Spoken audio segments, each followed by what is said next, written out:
Last month, I moved into a small apartment and needed cheap furniture. While browsing local listings late at night, I found a couch that looked almost brand new.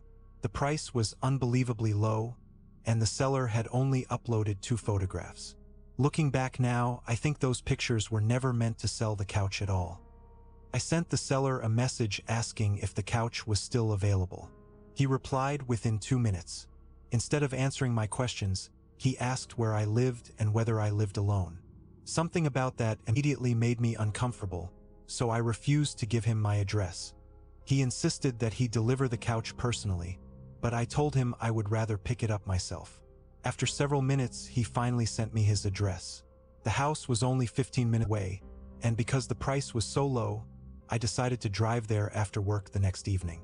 The neighborhood looked normal, but his house immediately stood out. Every other home had lights on, yet his house was almost completely dark except for one upstairs window. There were no cars in the driveway, no sounds from inside, and the entire street felt strangely quiet.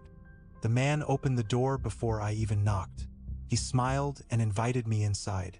The living room was dark, and the couch looked nothing like the photographs from the advertisement.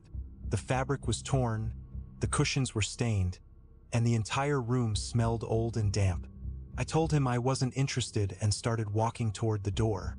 That's when he suddenly offered to lower the price. Then he offered to give me the couch for free. When I asked why, he quietly said that all he wanted in return was a small favor. I didn't ask what he meant. Something about his voice made me want to leave immediately. As I walked outside, I noticed that the upstairs light had gone out. I could have sworn that someone had been standing near the window only seconds earlier. I drove home and tried to forget about the entire situation. Around midnight, I was watching television when I heard slow footsteps outside my apartment building. The footsteps climbed the stairs one step at a time and eventually stopped directly outside my front door. A few seconds later, I heard somebody turning my door handle. It moved slowly back and forth while I stood completely frozen in the hallway. I looked through the peephole, but nobody was there. The hallway outside was empty and completely silent. Then I heard another noise coming from the backyard. Something opened the gate and slowly walked across the wooden deck behind my apartment. Whoever had been at the front door had somehow moved to the back of the building without making any sound at all. I called the police and shouted that officers were already on their way. The noises immediately stopped. When the police arrived 20 minutes later, they searched the property but couldn't find anyone.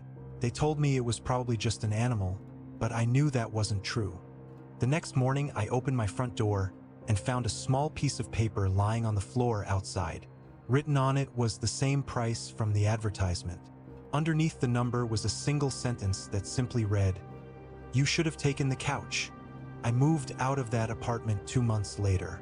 I never heard from the seller again, and the listing disappeared the following day. But even now, whenever someone knocks on my door late at night, I still remember the dark house, the upstairs window, and that couch.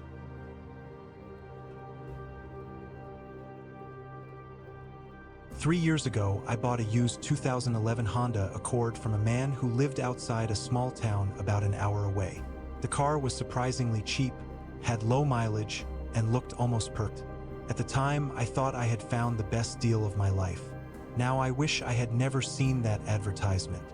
The seller barely spoke during the entire meeting. He seemed nervous and constantly looked down the empty road behind me. Every few minutes, he checked his watch as if he expected someone to arrive.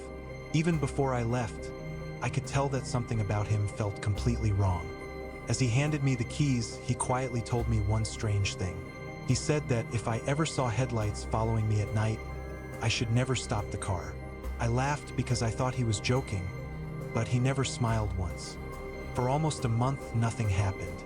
The Accord drove perfectly, and I completely forgot about the strange warning. Then one night, I left work after midnight and began driving home along a nearly empty highway that passed through several miles of forest. About 20 minutes into the drive, I noticed another vehicle behind me. Its headlights remained the exact same distance away for several miles.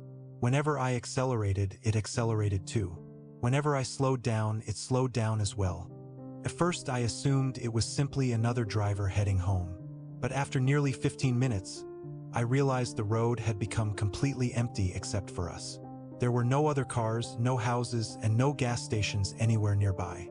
I pulled into a small gas station hoping the vehicle would continue driving. Instead, the headlights stopped across the road and remained there without moving. I sat inside the store for several minutes, but the vehicle never approached and never turned around. Eventually, I decided to leave. About 10 minutes later, the exact same headlights appeared behind me again. That's when I remembered the warning from the previous owner. For the first time that night, I actually became afraid. I began taking random turns through empty neighborhoods and side streets. The vehicle copied every single turn. No matter where I went, the headlights stayed behind me at exactly the same distance without ever getting closer. When I finally reached my neighborhood, the headlights stopped at the entrance to my street. They remained there while I drove the rest of the way home. I watched them through my rearview mirror until they slowly disappeared.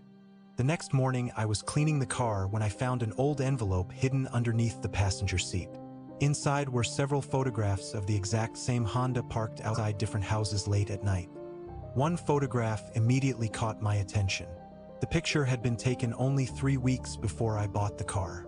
Written on the back was a single date and an address that had been crossed out with black ink.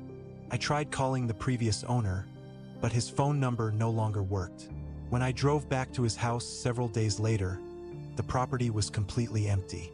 The house had been abandoned, and neighbors claimed nobody had lived there for years. I sold the Accord 2 months later because I couldn't stop thinking about those photographs. I never told the buyer what I had found inside the car. I convinced myself that the entire situation had simply been a coincidence. Nearly 2 years later, I returned home from work and found an envelope sitting outside my apartment door. There was no stamp, no address, and no return information anywhere on it. Inside was a new photograph. It showed the same Honda Accord parked outside my current apartment building. The picture had clearly been taken during the previous night because my bedroom light was visible in the window. I still don't know who took the picture or who followed me on that highway.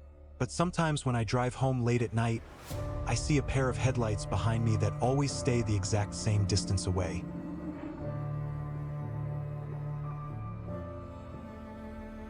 About 2 years ago, I found an iPhone lying beside a gas pump at a small station outside town. Nobody else was around, and the screen was cracked but still working.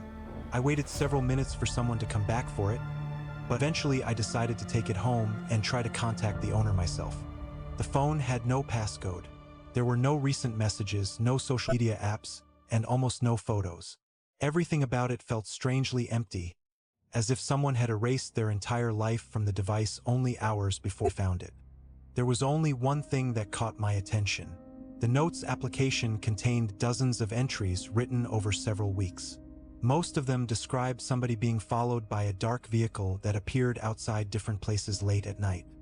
The entries became increasingly paranoid. The owner wrote that the same car appeared outside his apartment, his workplace, and even outside his parents' house. The final note simply said, "If someone finds this phone, don't answer unknown calls." I assumed the owner was dealing with mental health problems, so I continued searching the phone for contact information. A few minutes later, the device suddenly rang. The screen displayed only the words, "Unknown caller." I answered and immediately heard heavy breathing on the other end. Nobody spoke. After several seconds, the call disconnected. A minute later, the same number called again. This time, I let it ring until it stopped. The next morning, I drove back to the gas station hoping somebody would ask about the phone. The employee working there told me that nobody had reported a missing device. He also said the station cameras had stopped working several days earlier. That evening, the phone received another call. I ignored it, but a voicemail appeared several minutes later. The recording contained only static and what sounded like distant traffic somewhere in the background. Later that night, I heard a car slowly driving past my apartment several times. Each time it passed, the headlights moved across my bedroom walls before disappearing into the darkness outside. Around midnight, the iPhone suddenly activated by itself. The camera application opened, and the screen showed live video from the front camera. The room behind me appeared completely empty, but the image felt strangely delayed. A few seconds later, the phone received a text message from an unknown number. The message contained only my address. I had never entered my address anywhere on that device. I immediately turned the phone off and placed it inside a kitchen drawer. About 20 minutes later, I heard a vehicle stop outside my apartment building. The engine remained running for several minutes. I looked through my window but couldn't see much except two headlights facing directly toward my building. After several minutes, the vehicle slowly drove away without ever turning off its lights. The following morning, I brought the phone to the local police station. The officer who accepted it asked where I had found it. When I mentioned the gas station, his expression immediately changed. He told me that another phone had been turned in from the same gas station several months earlier. That phone had also contained dozens of notes and several missed calls from unknown numbers. I never heard anything else about the device.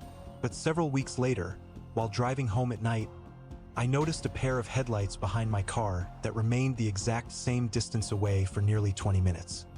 Eventually, the road split into two directions. I turned right. The other vehicle continued straight ahead. But before disappearing, it flashed its headlights 3 times exactly the way the owner had described inside those notes. I still think about that phone sometimes. I don't know who owned it, and I don't know who kept calling. But I have never answered another unknown number late at night ever again.